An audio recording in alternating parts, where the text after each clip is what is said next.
그러면 오늘 주신 말씀 함께 보겠습니다. 오늘 말씀은 로마서 6장 15절부터 마지막 23절까지 말씀입니다. 로마서 6장 15절부터 23절까지 말씀 우리가 한 절씩 교독해 보도록 하겠습니다.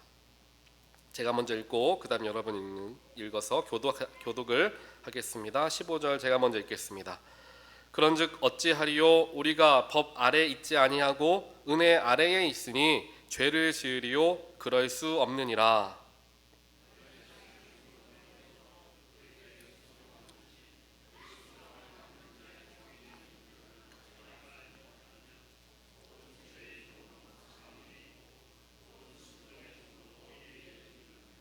하나님께 감사하리로다. 너희가 본래 죄의 종이더니 너희에게 전하여 준 바 교훈의 본을 마음으로 순종하여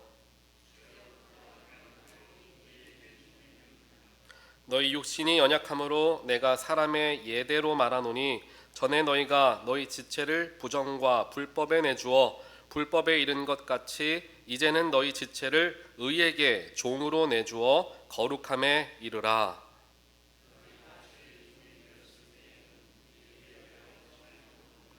너희가 그때에 무슨 열매를 얻었느냐? 이제는 너희가 그 일을 부끄러워하나니 이는 그 마지막이 사망임이라.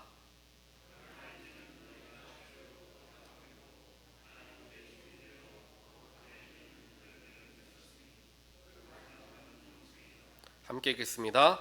죄의 삭은 사망이요 하나님의 은사는 그리스도 예수 우리 주 안에 있는 영생이니라. 아멘.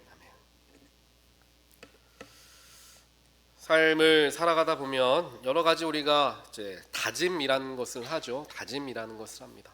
여러분들은 요즘에 어떤 다짐을 하면서 살아가십니까? 내가 어떻게 해야 되겠다, 어떻게 살아야 되겠다, 이러한 다짐을 여러분들은 하고 계십니까? 이 다짐이라는 게 별게 아닌 것 같은데요. 다짐을 하는 게 우리에게 굉장히 많은 부분에서 도움을 줍니다. 다짐을 한다는 것은 더 나은 내가 되겠다라는 마음이 있으니까 다짐을 하는 거죠. 그런 마음이 없는 사람들은 굳이 다짐을 하지 않을 거예요. 지금 이대로가 좋다라고 생각하고 지금 좀 부족하면 부족한 대로 살지라는 생각에 다짐을 할 이유가 별로 없을 것입니다. 하지만 그런 사람들은 그렇게 많지는 않으실 거예요. 아마 많은 분들이 크건 작건 여러 가지 다짐들을 하면서 살아가게 됩니다. 다음번에 누구를 만났을 때에는 조금 웃는 얼굴로 만나야겠다라는 다짐, 다음번에 같은 상황이 되었을 때에는 내가 감정적으로 행동하지 말고 조금 더 지혜롭게 행해야지 라는 생각들, 이러한 다짐들 아마 많이 하실 겁니다. 그런데 그 다짐하는 대로 그 모든 일이 잘 되면은 좋은데 다짐한 것처럼 되지 않을 때가 많죠. 막상 그러한 상황이 찾아왔을 때 예전과 같이 똑같이 감정대로 행동하는 나의 모습을 발견하며 그렇게 다짐하고 또 다짐했는데 내가 내 몸, 내 감정 하나 추스리지 못하는구나 라는 것을 깨닫게 되는 순간들이 굉장히 많이 찾아온다라는 것입니다. 인간은 이렇게 연약한 사람들입니다. 결단하고 다짐한다 할지라도 그 누구도 내가 앞으로의 인생 가운데 다시는 그 일을 하지 않으리라 그렇게 확신하는 사람은 아무도 없을 거예요. 다짐은 하지만 그래도 또 실수할 수 있다라는 생각을 누구나 하게 되는 거죠. 세상적인 것도 그런데 영적인 것은 더 그렇습니다. 왜냐하면 세상적인 것들은 금방 눈에 티가 납니다. 내가 누군가에게 지혜롭지 못하게 감정적으로만 대하다 보면 내 주변에 나를 좋아하는 사람은 아무도 없어지겠죠. 그러니 금방 그 내 잘못이 드러나게 됩니다. 내가 음식을 조절해서 혈당을 조절한다거나 체중을 조절해야 되는 것을 다짐했지만 그 다짐을 지키지 않으면 혈당이 올라가고 체중이 늘어나는 것을 금방 우리는 발견하게 됩니다. 즉 다짐했던 대로 하지 않았을 때의 결과가 눈으로 금방 볼 수 있기 때문에 그나마 육신적인 다짐, 세상적인 다짐은 잘 어느 정도는 지킬 수 있는 부분도 있죠. 하지만 영적인 부분은 당연한 말씀이겠지만 눈에 보이는 것이 아니기 때문에 다짐하는 것을 지키는 게 그렇게 쉽지만은 않다라는 거예요. 세상적인 다짐도 지키는 게 어려운데 영적인 다짐은 그것보다 더 어렵다라는 거죠.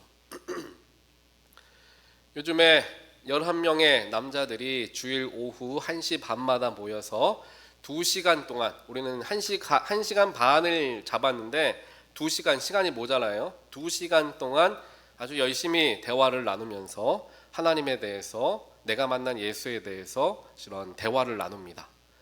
여자분들은 워낙 말씀을 잘 하시지만 남자분들은 조용하시잖아요. 그래서 남자반을 하면서 제가 사실 조금 걱정한 게 사실이에요. 저 혼자만 얘기하면 어떻게 하나 라는 생각이 있었는데, 이제 두 번째 시간쯤 되니까 조금씩 마음도 열리고 조금씩 입도 이제 풀리셨는지 조금씩 자신의 이야기들을 이제 꺼내기 시작하는 거예요. 그러다 보니까 한두 분씩 얘기를 하다 보면은 그분들의 삶이 보이기 시작하고 그분이 만난 예수님이 보이기 시작하고 그들의 내면 속에 있었던 어떻게 보면 남자지만 어린아이와 같은 그 감성들이 이제 보일 때가 많습니다. 그래서 저는 참 그 주일 오후 시간이 피곤한 시간이기도 하지만 참 즐거운 시간이고 참 귀하게 느낍니다. 그런데 그렇게 그 시간들 동안에 우리가 어떤 얘기들을 주로 하느냐, 내가 예수님과 동행하는 삶을 살아야 한다는 것을 잘 알지만 또 그렇게 다짐하고 또 다짐하지만 그렇게 살아가지 못하는 내가 너무나 부끄럽고 죄스럽습니다 라는 생각들을 이제 많이 합니다. 이것은 비단 성도님들만이 아니라 저 역시도 그래요.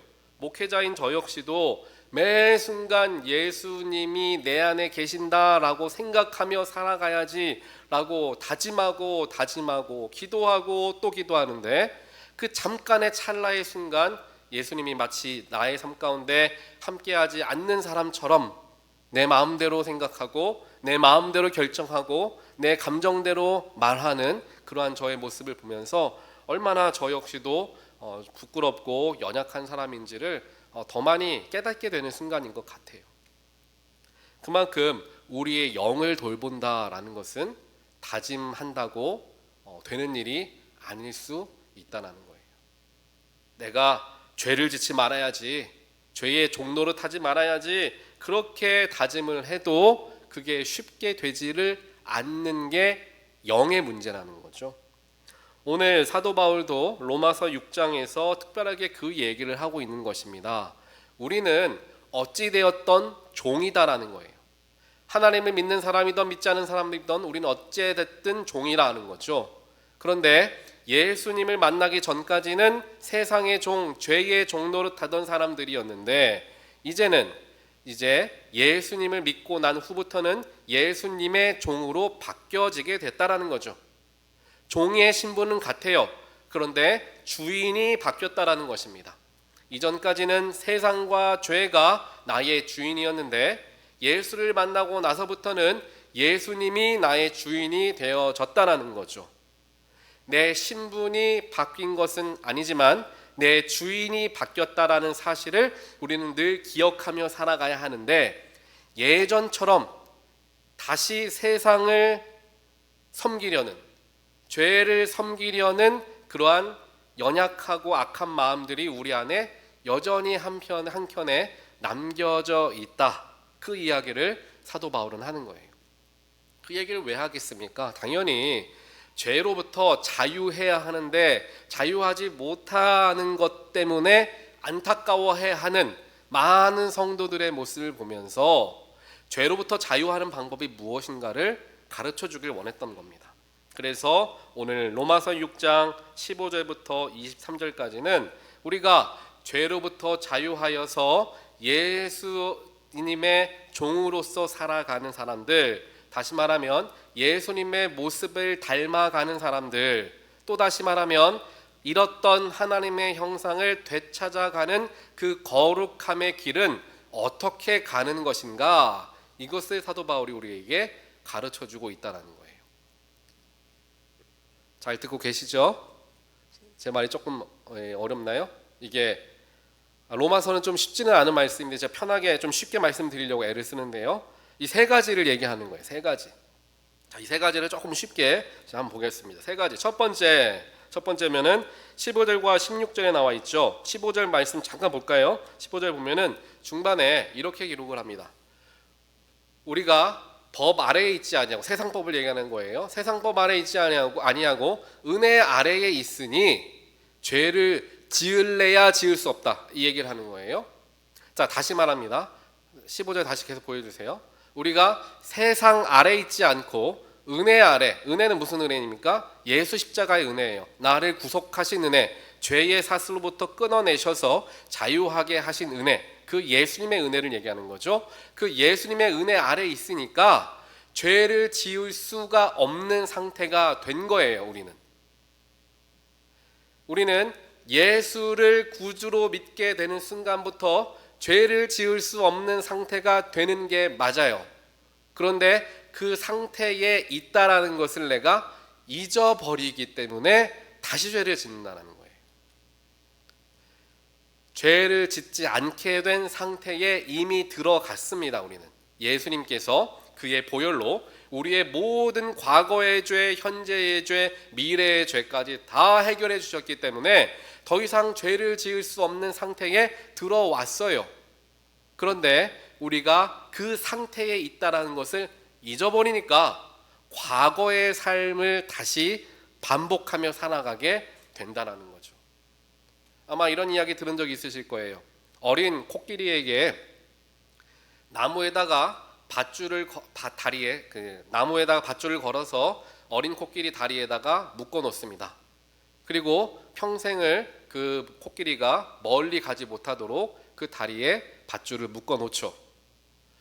그런데 처음 어렸을 때에는 밧줄이 단단해서 어린 코끼리가 그 밧줄을 끊지 못하고 힘으로 해도 풀지 못하고 그냥 묶인 채 살아갑니다. 그런데 큰 어른 코끼리가 된 이후에는 어렸을 때 메고 있었던 밧줄 정도는 얼마든지 끊어낼 수 있는 힘이 그에게 주어져 있어요.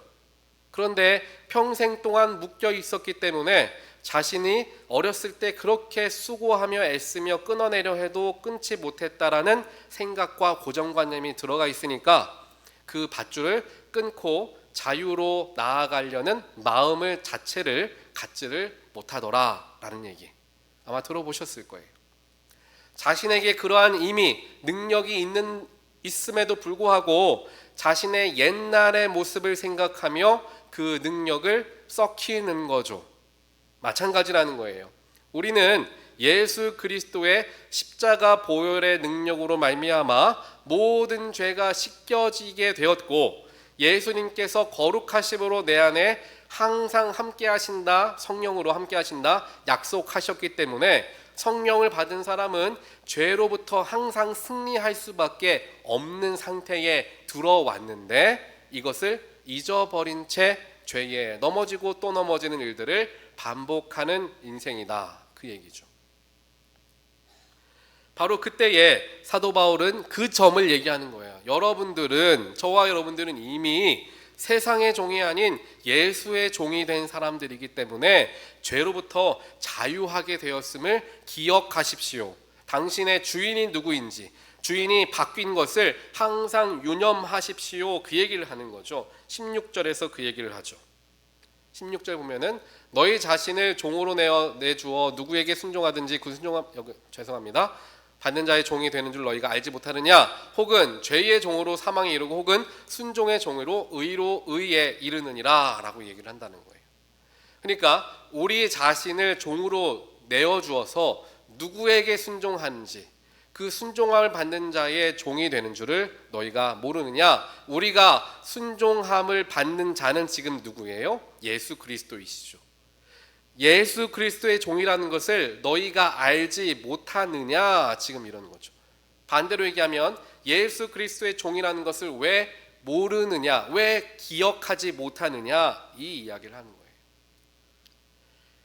처음으로 돌아와서 우리가 영을 위해 다짐하고 결단하지만 잘 되지 않는 것, 예수의 모습을 닮아서 거룩해지기를 원하지만 세상의 죄와 인간의 욕심에 넘어지고 쓰러지는 것을 이겨낼 수 있는 첫 번째 방법은 내가 누구인지 기억하라라는 거예요.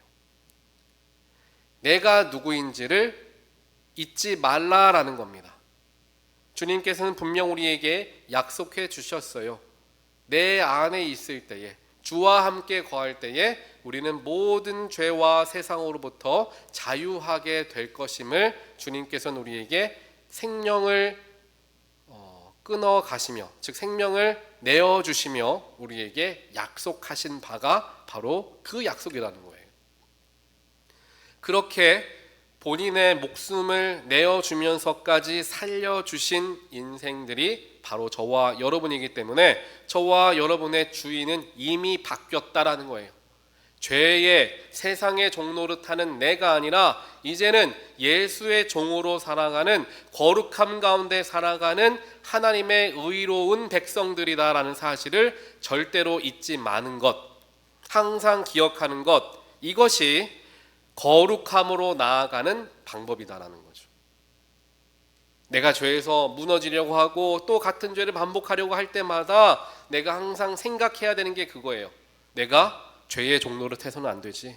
나는 예수님의 종이지 죄의 종이 아니니, 죄로부터 내가, 주님이 이미 나에게 승리를 선포하셨으니 죄에게 끌려가지 말자. 예전의 모습으로 돌아가지 말자. 나는 하나님의 자녀야, 빛의 자녀야 라는 것을 기억하라 라는 거예요. 내 정체성을 기억하라는 것이죠. 두 번째로 우리가 세상의 죄로부터 승리하며 거룩함을 향해 나아갈 수 있는 방법은 이제 17절과 18절에 나와 있는 겁니다. 17절 볼까요? 하나님께 감사하라 이렇게 얘기를 해요. 17절 하나님께 감사하라. 그러면서 본래 죄의 종이더니 너희에게 전하여 준 바 교훈의 본을 마음으로 순종하여, 18절 나오죠. 죄로부터 해방되어 의의 종이 됐다라는 거죠. 처음에는, 첫 번째로는 감사하라, 두 번째로는 순종해라라는 거예요. 자, 17절과 18절에서 우리에게 가르쳐주는 거룩함을 이루는 길, 죄로부터 승리하는 길은 감사와 순종이다라는 거죠. 감사와 순종이다. 감사와 순종인데, 그러면 우리가 순종은 당연히 예수님께 순종을 하는 것이죠. 그런데 순종을, 어떤 순종을 하는 것이냐, 무엇을 순종하는 것이냐, 이것을 우리가 생각해 보는 거예요. 예수님은 어떻게 우리를 구원해 주셨습니까? 자신의 생명을 내어 버리시면서 십자가에 달려 돌아가셨죠.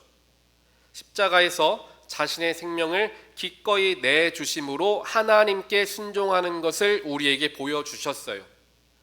예수님도 십자가를 피하고 싶으셨죠. 마지막 순간까지 하나님께 매달려 기도하며 이 잔을 내가 피할 수만 있다면 피하게 해달라고 기도하셨던 분이 예수님이셨어요. 예수님은 다른 방법으로 하나님께서 세상을 구원하기를 바라셨을 수도 있었을 거예요. 하지만 하나님의 뜻은 그 속에 있지 않았다는 것을 예수님은 기도하는 가운데 확인을 하셨죠. 그래서 자신의 생각과는 달랐지만, 자신은 피하고 싶었지만 하나님의 뜻이 그것이었다는 것을 알고 예수님은 십자가에 순종하심을 보여주셨던 겁니다. 이것을 우리에게 왜 보여주십니까? 마찬가지의 순종을 함으로 의에 이르게 된다는 것을 가르쳐 주시는 거죠. 우리 역시 나의 생각과 나의 뜻과 다른 하나님의 뜻을 발견하게 됐을 때, 내가 비록 원하지 않고 바라지 않는 길로 나를 이끄시는 하나님의 섭리하심을 만나게 됐을 때, 하나님 거기는 내가 아직 안 됩니다. 하나님 그 길은 내가 좀 돌아가길 원합니다. 하나님 내가 나중에 하면 안 됩니까? 라는 생각이 나에게 먼저 찾아올 수 있어요. 사람이기 때문에. 하지만 예수님은 어땠습니까? 그러한 마음을 가지고 하나님께 쏟아내며 기도했던 거죠. 이게 중요해요. 하나님의 뜻이 있고 내 생각이 있을 수 있습니다. 그게 다를 수 있어요.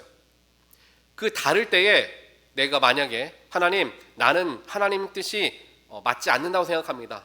저는 그 길이 아니라 다르게 하겠습니다 라고 생각하며 그냥 결정을 해버린다면 하나님의 뜻에 순종할 길이 열리지가 않는 거죠.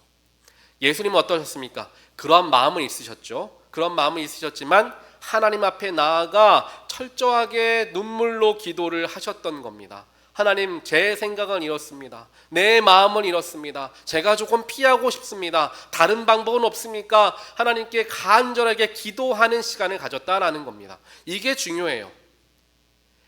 다른 마음을 가지고 하나님 다르게 하면 안 됩니까? 그냥 마음만 가지고 있었던 것이 아니라 그 마음을 가지고 기도의 자리에 나아갔다라는 거죠. 그러니까 하나님께서 그 마음을 위로해 주시면서 그럼에도 불구하고 하나님의 뜻을 이루게 하시도록 그의 마음을 붙들어 주셨죠. 예수님의 마음을. 마찬가지입니다. 나에게도 그러한 마음들이 생길 때가 있을 거예요. 하나님의 뜻과 계획과는 다른 나의 생각, 나의 계획, 내가 바라는 무언가가 있을 수 있습니다. 그러니까 나는 하나님 뜻대로 살지 않을 거야 라고 선택하고 결단하는 것이 아니라 충분히 기도할 수 있는 시간을 가져야 한다는 거예요. 기도하는 가운데 만약 하나님께서 나의 기도를 들어주실 때도 있죠.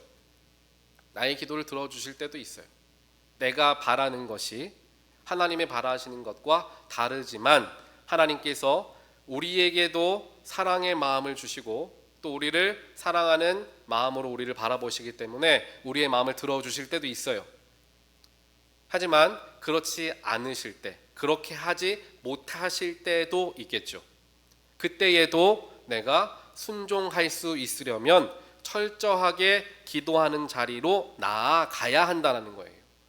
그렇게 기도하는 자리에 나아가지 않으면서 하나님의 뜻은 무엇이고 하나님은 뜻은 나랑 맞고 틀리고라고 말한다는 것은 굉장히 어리석고 교만한 일이 될 수밖에 없습니다.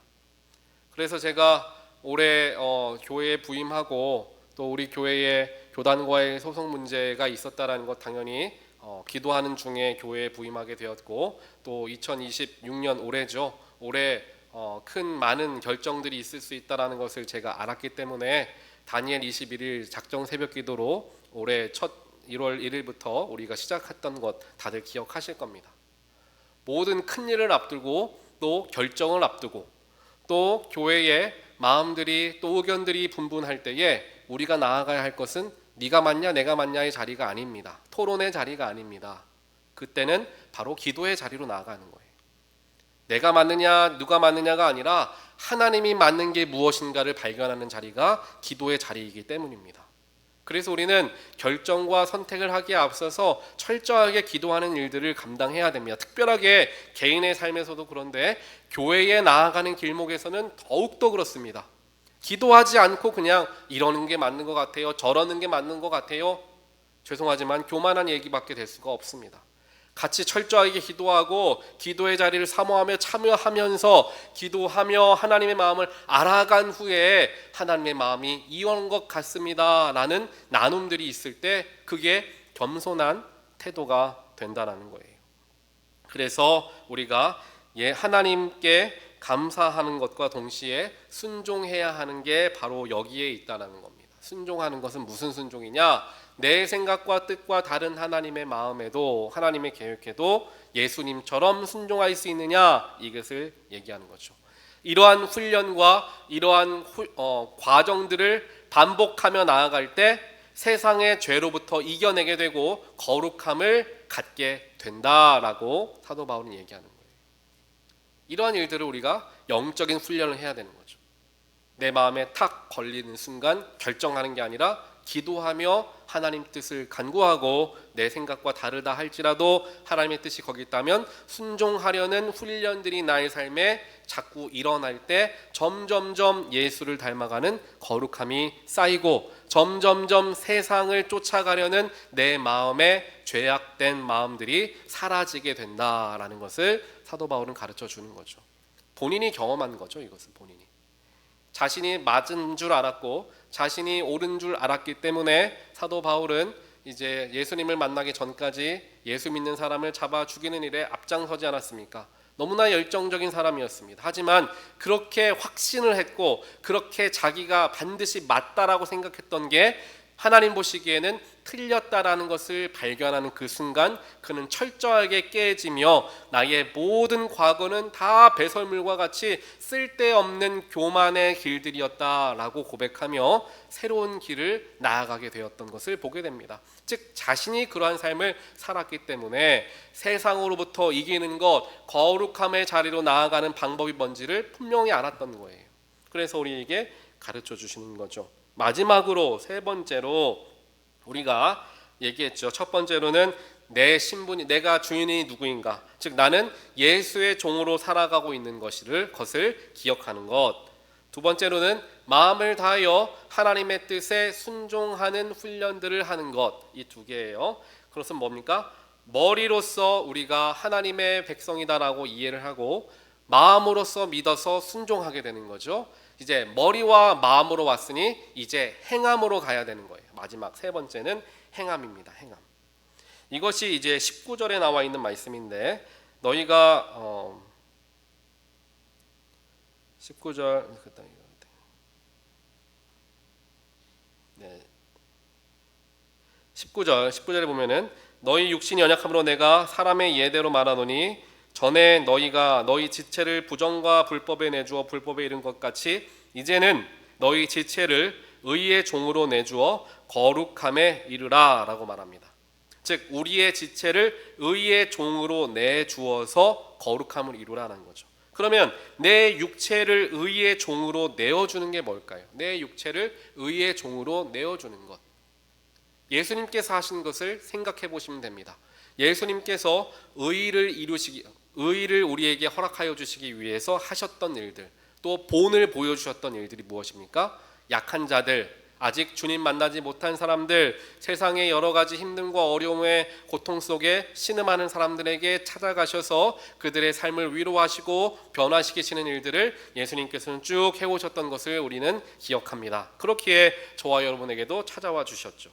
세 번째로 거룩함을 이루어가고 세상의 죄로부터 승리하는 세 번째 방법은 예수님이 하셨던 것과 같이 우리도 세상의 약한 자들과 또 세상의 약한 곳에 나아가 복음을 전하고 빛을 전하며 사랑을 전하는 행함까지 연결된 삶을 살아가는 것.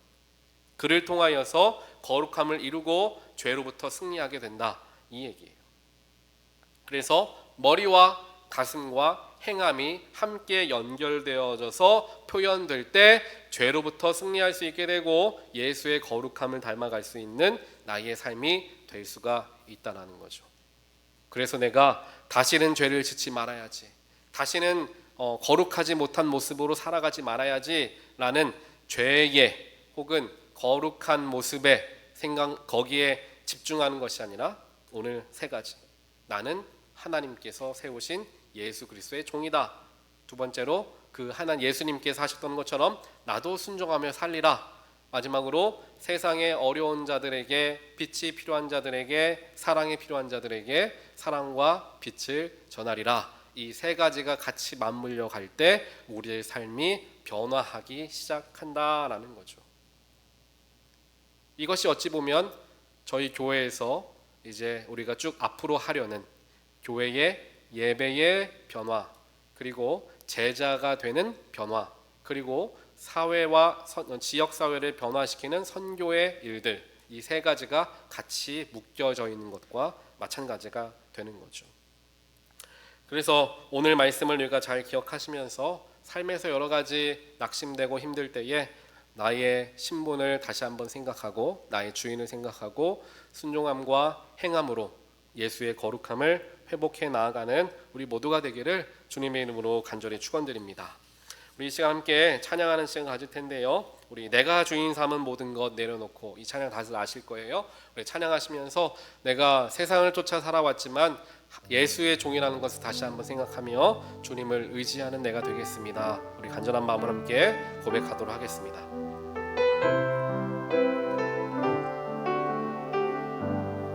내가 주인 삼은 모든 것 내려놓고 내 주 대신 주 앞에 나와 내가 사랑했던 모든 것 내려놓고 주님만 사랑. 우리 한 번 더 고백합니다. 내가 주인 삼은 모든 것 내려놓고 내 주 대신 주 앞에 나가 내가 사랑했던 모든 것 내려놓고 주님만 사랑해. 주 사랑 거친 풍랑에도 깊은 바다처럼 나를 잠잠케 해. 주 사랑 내 영혼의 반석 그 사랑 위에 서리. 이 시간 잠깐 눈을 감고 기도하겠습니다. 하나님 감사합니다. 오늘 이 시간 저희들 주님 앞에 나와 주님의 말씀 앞에 섰습니다. 세상을 살아가면서 죄를 짓지 않기 위해 애를 쓰고 다짐하지만 나의 교만함과 나의 연약함과 나의 감정을 다스리지 못함 때문에 실수하고 또 실패하고 또 반복하는 죄된 삶을 살아온 저희들의 모습을 말씀으로 위로하여 주시고 나의 진정한 주인이 누구인가를 다시 보게 하시고 예수님께서 우리에게 보여주셨던 순종과 행함의 모습을 함께 감당할 때 세상의 모든 죄로부터 승리하게 됨을 예수의 거룩하심을 닮아가게 됨을 말씀을 통하여 가르쳐 주시니 하나님 감사합니다. 오늘 듣고 깨달은 말씀들 머리로만 생각하고 그냥 돌아가는 것이 아니라 마음으로 깨닫게 하시고 삶에 적용하며 모든 순간 속에서 예수님을 바라보고 십자가를 바라보며 그 구속의 은혜 때문에 감사하며 순종하는 우리의 삶이 되어질 수 있도록 성령께서 저희들의 삶과 저희들의 마음과 저희들의 생각을 지켜 보호하여 주시옵소서. 그래서 우리가 정말 매일 순간마다 주님을 묵상하는 가운데 주님의 형상을 회복하여 주님께서 기뻐하시는 주님의 백성들 되어질 수 있도록 우리 모든 사랑하는 주님의 백성들 가운데 함께하여 주시옵소서. 이제는 나를 위하여 십자가 지신 예수 그리스도의 한량없는 은혜와 세상 모든 만물을 창조하시고 낫을 다스리시며 사랑하는 독생자 예수를 기꺼이 희생시키시면서까지 우리에게 확증하여 주신 하나님 아버지의 놀라우신 사랑하심과 지금도 우리와 함께 하시고 우리의 마음에 깨달음을 주시고 옳은 길로 예수를 바라보게 도와주시는 성령 하나님의 감화 감동 교통하심이 오늘 예배를 통하여 세상을 살아가는 우리들이지만 그 속에서 죄로부터 승리하고 거룩함을 닮아가는 삶이 되어지기 위해 어떻게 해야 하는가 주님의 가르침을 다시 한번 듣고 삶에 적용하겠다 결단하고 돌아가는 하나님 백성들 머리머리 위에 그들의 가정과 그들의 자녀와 그들의 일터 위에 지금부터 영원까지 함께 하시기를 간절히 축원하옵나이다. 아멘.